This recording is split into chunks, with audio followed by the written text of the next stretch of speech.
ఆహారం వద్దు, డ్రగ్స్ కావాలి.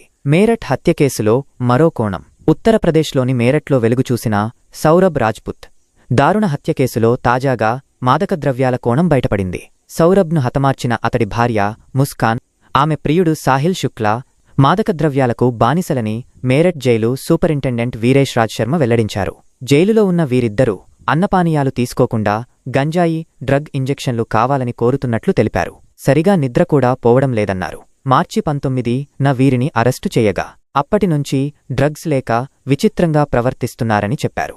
ఇద్దరినీ జైలులోని వ్యసన విముక్తి కేంద్రంలో ఉంచి చికిత్స అందిస్తున్నామన్నారు. ఇద్దరి మానసిక స్థితి సరిగా లేనందున తోటి ఖైదీలపై దాడి చేసే ప్రమాదం కూడా ఉండటంతో వేరుగా ఉంచారు. నిందితులిద్దరూ ప్రతిరోజూ మాదకద్రవ్యాల ఇంజెక్షన్లు, మద్యం తీసుకునేవారని పోలీసుల విచారణలోనూ తేలింది. అరెస్టు చేసిన నాటినుంచి వీరిని కలిసేందుకు ఎవరూ రాలేదు. ఇరు కుటుంబాలు తనపై కోపంగా ఉన్నందున తమ తరపున కేసును వాదించడానికి ప్రభుత్వమే డిఫెన్స్ లాయర్ను ఏర్పాటు చేయాలని ముస్కాన్ విజ్ఞప్తి చేసినట్లు అధికారులు తెలిపారు.